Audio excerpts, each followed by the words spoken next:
remember, Doggo, no stranger to the international stage. We've seen how confident he can play, especially when he came in as a sub in his debut international performance and just took the world by storm. Talon, of course, PSG Talon being a team that we have seen on the international stage so many times. Familiar names on that roster. Oh, yeah. Around these objectives from CFO. Well, Jinjia still going to be able to get the stun. There's the Impale as well as it pulled out from underneath the turret. Targamas gone down to 200 health as the teleports roll in. CFO with, yeah, I don't know about this one, Bloody. He's going to be able to get himself out of there, but slammed into the wall, and first blood going to Doggo. Of damage at his disposal. Here comes the flank. Yeah, he's going to get the flash out as Honkyu just held in position. There is the public execution as Jinjia gets 3 in the Impale. Targamas over the wall, but they are outmanned. There's a true shot barrage onto 3 though, and KC are on the wrong side of the map with not a whole lot of health bar to speak of. Yike able to get himself out of there, but Junji is over that wall immediately. Not a lot of damage following after this fight, but he'll still get slammed into the wall, given that sunlight and taken down. The tides in CFO's favor. Kaiwing looking for even more here as Doggo raining the damage down. There's another kill for this Ezreal. Kaiwing looking to make his way out as now it's Canna's turn to teleport in. Kaiwing should be a sitting duck, but does manage to get the CC. He'll take out the Leona, but now Doggo wanting to chase after the Ambessa here. A lot of damage raining through these mystic shots. All of them hitting. He's under the turret. He has the barrier though. Big chunk. Canna now looking for his angle off to the side. Smacked into the wall. There's the Impale onto 1. As also Vladdy getting that ultimate in there. A lot of damage as Kalist. Killer Instinct into the backline. Junjia takes down Yike though, and he's so tanky. It is absolutely absurd. True shot barrage, but Doggo's so low he can't actually get into the fight once again. This flame spitter just not quite enough. That opportunity on a ward right now is Kaiwing. Gonna get publicly executed. Okay, they dive in, they take her down immediately. Junjia crashing them against the wall. Kana gonna be getting himself out of there as now Rest deciding that perhaps that wasn't the teleport angle he was looking for. A cease and desist on top of the rumble. He flashes out of there, but the double knockup from Targamas is massive. Equalizer just trying to buy them some space, and it's Yike that goes down. CFO, why did that work? Any easier? Yeah, Kalist, he had full health a little while ago, and Doggo saw to that. Great arcane shift, but he still gets knocked up. Kalist gets into that back line, but the Equalizer still just being annoying in this fight. Targamas going to be the first to go down, and Kana, he's going to try and dash his way out, but of course, he's smacked into the wall and taken down. Keep things as even as possible as we found a pick towards his top side. Rest getting taken down low, but he does, of course, have the Otacon buff. That is going to take one of those recoveries away and does give some money over. But Vladdy, he's real dead. They're able to avenge their top laner. And while KC can they do it again? And do they even have to? Because now it could be Kalist that's in trouble. Public execution just to get Kana out of there. Kalist gonna have to use that cleanse and the flash in order to escape, and I don't think it's gonna be enough. Doggo! Maybe not necessarily the Rumble as much, but Rest has been playing it exceptionally as, okay, they don't land the Solar Flare, but there's another two-man Impale from Junjia, and look at it, he hasn't even lost health! It is absurd, kind of trying to dash around the fight, but he dashes to the Death Chamber instead. And Yike, he's running the wrong direction, and he's not gonna be getting out of this one. Once again, Doggo just hops over in game 2. Because one more Nexus turret is left up and available. CFO, what an incredible debut here at first stand. As Junjia underneath this turret, just gonna pull Yike away. Cease and desist comes through. They do manage to take down the Skarner for the first time. That's looking good. But now Doggo is unleashed. The rest of KC, their Nexus is exposed. Kalist needs to go back to the fountain once again as Targamas looking for that engage into that backline. Rest though, just melts them. He's a walking barbecue, and yeah, he goes down, but so does KC's Nexus. CFO picking up their first win here in first stand. It's hard to execute. You don't have a lot of recovery options with a draft like this. So maybe something easier to execute for them next game. What do we want to see? The great thing about this composition as well is that even if KC is on the objective first, you have a lot of tools to contest that objective again. The ability to create space and kind of fight over these neutrals. Kind of even themselves out. Are we going to get a better performance out of KC as well? Here's what I will say, you know, like... Test of time as Junjia coming actually over the wall from the Dragon. That's a great engage from Kaiwing as Targamas completely off to the side. And now, Kalist trying to play some alcove gaming, and unfortunately it is not where it hasn't been taken just yet. As Kaiwing gonna go for another engage. There's the Glacial Prison. Targamas gonna have to flash, does get the anchor out as Doggo picks it up with a double up. That is gorgeous. Kalist gonna be able to walk. He is walking around somewhat in range, actually, but it's going to be Yike that wins the Smite War. Hook going to connect, but Targamas is sort of just 1v1ing against Doggo. Junja right in amongst it now. Is Vladdy trying to get out of there? The flash forward from Junja is crazy, and Targamas finds himself getting something back for KC. As the flash forward from Honkyu, this young man going nuts against Yike, who's taken so much damage. The threaded volley securing one of them, so it's maximum 5, and that is going to be what happens. Chains of Corruption come through, but Kaiwing turns it into engage as Driver gets a phenomenal crash, does immediately go down, and it's a double here for Yike. Junja says no, remember, we're the team that gets all of the kills as Targamas going to be the first one to be taken down. He also looks for the next as Kanna's put in prison. There is a scary front line that they have to deal with, but they have the damage in theory to deal with it. Well, Weaver's Wall coming on through here is now Yike. He is cornered, and everything is about zoning. They knew that he was dueling this Chemtech Drake. Driver going to move on over is now Kalist. You're not going to be able to interrupt that ulti there as Junja gets over the wall, flashes back immediately as he realizes his mistake, and he will be ripped to shreds by that piercing arrow. CFO maybe bit off a little more they could chew that time around. The Dragon getting very low. Yike on his way back, but there's no smites here. Yeah, they do just interrupt the queue as Driver was pretty optimistic, thinking that his Scion was going to be the deciding factor. And they're able to convert the fight in their favor. Ambitiously drive. Oh, back in the action. Yeah, crash down there from Kaiwing. Going the wrong direction, though, as Kana might be the one that they're looking for. His health bar is relatively high, but unfortunately he can't move and he has no friends. That's here is Vladdy going to get rid of this turret and now go for the 1v1 that may take 7 years, but I think he might have the damage eventually, unless Driver just gets towards the turret. Doesn't have the unstoppable onslaught, though, as he does get that knock-up. And Honkyu, he gets in there, looking for that threaded volley as Junja just sets it up for him. Man, what an alley-oop. No flash, no flash. He just put his Leandries together, so he does a lot of damage, but they look for the Rel, who just says, I'm going to Magnet Storm you, and then even crashes down forward. It was a mistake because he dies, but it's going to be a win here for CFO. That is 3. He does not care. Oh, right. Nice little stun is going to come through, but another Magnet Storm comes on down, and Doggo immediately flashing away from the ulti. Kalist not going to be connecting that one, and now they are moving forward. The double ups landing, and Doggo, he does so much damage. Honkyu looking for the seismic shove. Kana going to get that fat flash over the wall. I've heard some pretty big talk about Honkyu and what he has. Is now Kalist in trouble once again, and just picked off and destroyed. Another gorgeous shove there from Honkyu, the man we were just talking about. And I think he might have hurt us. 11, the scoreline for him.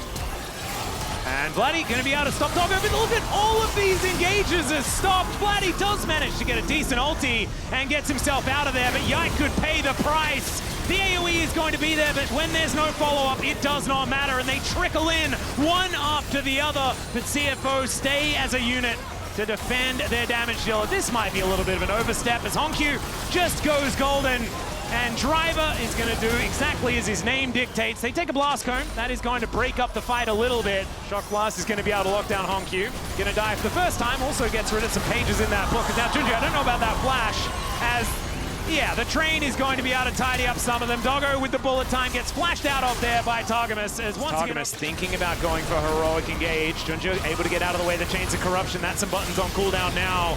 As the Glacial Prison, it'll ring true. Doggo has to cancel his ulti early, but these autos are doing so much. And Honkyu from over the wall finds another flick. Driver, I don't know about that one, but he gets a big old shield. Let's see whether he is going to go down.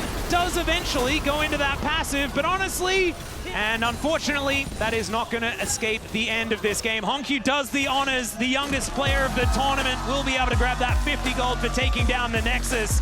A beautiful performance here from this squad. And KC, it's going to be do or die in the next matchups, and I want to say, it's not probably going to be die. Yeah, it's probably going to be die. Maybe we do like a therapy session or something. I really like this comp from Team Liquid. I think that you've got relatively safe front to back. I think you have decent follow-up on the Xin Zhao. I would argue that you don't have a huge amount of peel for the AD carries, but they're very self-sufficient. Hang on a minute. Oh, who's catching who? Yeah, it's the sandwich. The audacious charge comes in from Umpty. He is about to get stunned up, though, and Umpty might just start this game off dead. The heal does come on through. Yon immediate cleanse. That's Captain Jack-esque. You love to see it, but you don't love to see the amount of top esports players chasing down TL, and APA is... Look at Umpty. We talked about it. The level 2 is going to come through very soon.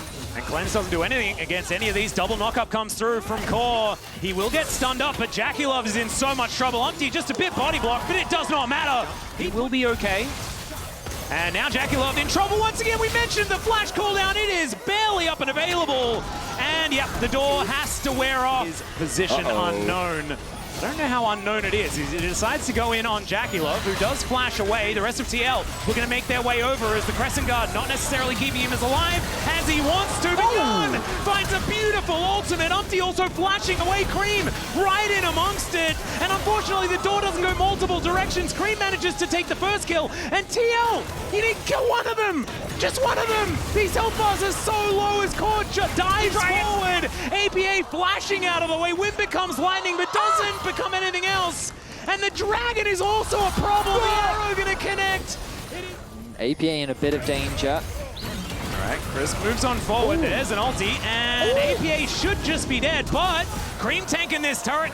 If not, you've seen what a good Aurora is supposed to look like. 100%. And Chris, he's gonna get knocked up. He is a man with a door and not very many friends in this area.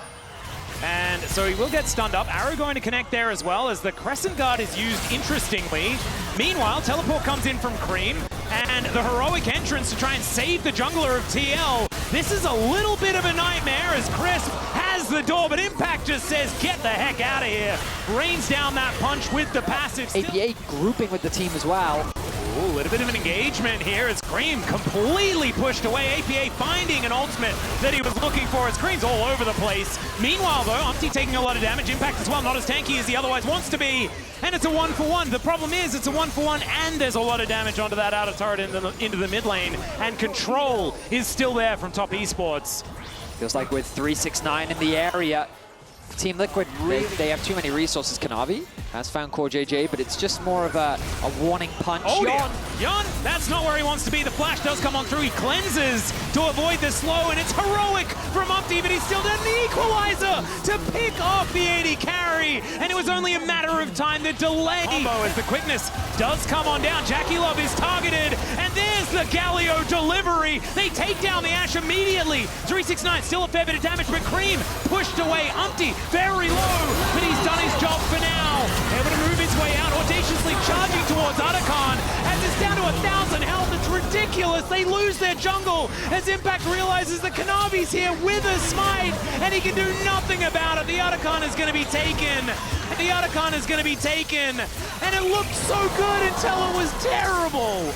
All right, never mind. Cream going to be taken out. Here is Yon looking for even more. Crisp running. Remember, this is only them being sent back to bait. No, never mind. It was the other Otacon that I didn't even think existed as the door runs out at just the wrong time. And 369 throwing these harpoons, but Yon, he is still looking 3. We'll see whether he has enough time to do so as Umpty looking to clear away as much of his jungle as he can, stay as relevant as possible. Spirit Visage is completed as Core JJ finds a bit of a knockup onto Kanavi. The Kanavi does not care about that one iota. There's now Impact coming in, but he's heroically entrancing onto nothing because Core JJ's already dead. The Winds of War come down, though. Knock up onto Cream is decent. APA not auto-attacking, and Yon wasn't quite there yet. And so, unfortunately, it's just not quite enough. Cream able to go golden to avoid the turret taking him down. And now Jackie, which was the Baron being taken without too much of a contest, as we're having a look at Core JJ running really quickly, getting a nice little double knockup. Let's see whether they actually manage to find something good here as Yon. I'm not sure about that arcane shift, just wanting to try and get behind the door as APA, he manages to get a kill. They take down Jackie Love once again, and that was one of their missions. But unfortunately, I don't think it's going to keep their Nexus alive as APA, no Buster Shot, no chance. Actually does have the Buster Shot, so never you mind. Able to use that. It's going to buy him a few extra seconds. There you go. Rocket Jump as well. Blast Cone. Not even used, uses it to get rid of Kanavi instead. That's very, very cute. Is to make it not about Aurora Vi, you just make it about Vi Rumble instead. Oh yeah. And that seems to have worked very, very well. As speaking of Aurora, she's going to be in a fair bit of trouble. Looks like Cream is just going to be taken down. The Equalizer going to be stood on. Umpty takes half of his health bar, but now they're going to turn it on to 369 as best they can. And he just gets melted by the Flame Spitter. Core JJ now running for the hills. Yon is also at about 300 health as APA cannot avoid the gigantic fist of Kanavi. And TL, with just their bottom lane remaining, I don't think they're going to be able to defend as these Nexus turrets go down. The door is given, not even a true shot barrage, able to sail over as a grand entrance coming on through.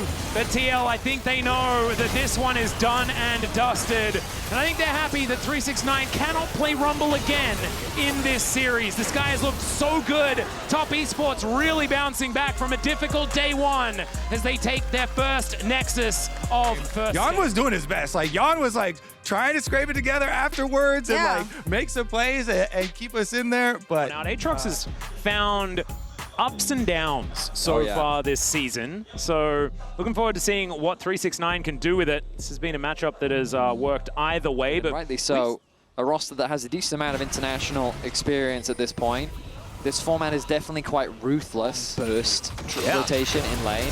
Oh, now the threat of a dive is here. His wave's in a bit of an awkward spot. Now the rotation is going to come through. Umti should feel confident to try and fight this. Yeah, APA, can he manage to snare him? He does get it off. As Cream, he's going to be moving in, finds yet another set of chains, and there it is! Cool guys don't look at explosions. He's walking away while he's picking up the kill. 2-0 now for this Silas. There's Core JJ moving in. A lot of damage onto Kanavi and APA. He gets... The wave's in a good spot for Jan. Core JJ with level 6. Oh! All right. There's the spiraling as Cream's in trouble. The Bramble's gonna deserve a flash here as Cream is just going to sidestep and he is A-OK. All right, in comes Kanavi. APA gonna get taken down. Well, this may not necessarily be as much as Top Esports are moving down. Trying to push them away as the Brambles come out. Nature is grasping. They do manage to get a few as Kanavi just says no, gives them the shield. And in goes Umpty. They still want to find it. Depth Charge comes down. Pop Blossom connects onto a couple. Kanavi does go down, but there's the Fate's Call to make sure that Core JJ is safe and should be able to avoid these Infernal Chains. And you can see he's able to do so, but the Darkened Blade just kind of makes things unfair as okay. In they go once again. The double knockups are gorgeous, but the Pop Blossom is set up. And Jan takes 27 gold advantage. Cream not able to find those chains, but only because Jan's able to have the reaction time to get out of the way. 369 gonna get all outed here as the Otacon wall's making things confusing. Let's see whether this solo kill can come on through as the for TL to be in, because this is where Top Esports can really break the game open. Well, they're looking for a dive onto 369. And there's the Fate's Call to start it off. Let's see whether they can get enough burst because he could just get a bunch of that back. And you can see, oh man, the Ren does finally, never mind, it's not enough. And 369 stays alive through it all. Finally, the all out, but 369 still alive. They have to flash for it.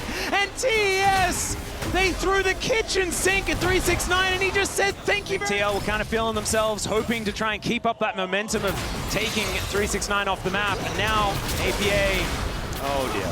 I don't think he's getting out of this one. Decent little fear, but that spiraling despair. This one is the scary one. And we're just cresting the 20-minute mark. They're going to try again. You do not succeed, just go for it again. This time it's Umpty and Jan trying to get the work done, but 369 also, he's realized. I'm looking for Sunfire Cape Otacon. That's going to be a fun one. Just like the burn damage, the aura, that sounds fun. In fact, I feel like... a little bit more of a battle. Chains of Corruption, though, Umpty is just dead.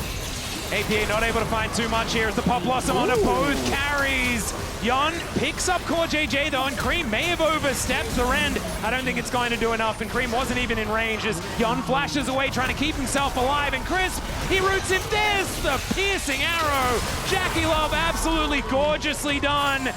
And if they give up this Baron, it's likely the end of the game, so you may as well just look for anything you can. Crisp off to the side. This Pop Blossom could be really scary as that's a stolen depth charge thrown towards the Callista. They try and block 369. It is kind of working beyond. He's actually going to use the passive to get towards him. Piercing arrow not quite long enough. They take down one, but is it going to be enough? And I think the answer, unfortunately, NA fans, is not going to be anything as Cream is able to clean things up and the rest of TES going to move forward. It's not a clean ace this time around, but this is going to be Nexus Turret 1 focused, and Top Esports, this is exactly that bounce back that we were looking for, because some people were saying that HLE were looking like they weren't going to be contested. And Top Esports saying, no. We just had a bit of an off day. Looking absolutely fantastic here up against TL, and we'll see whether that rematch does come on through as the Nexus falls for the second time this series. And an angry... say, at least we've got that one win over KC. We can build off of this. We can take the rest of the tournament to learn and hopefully...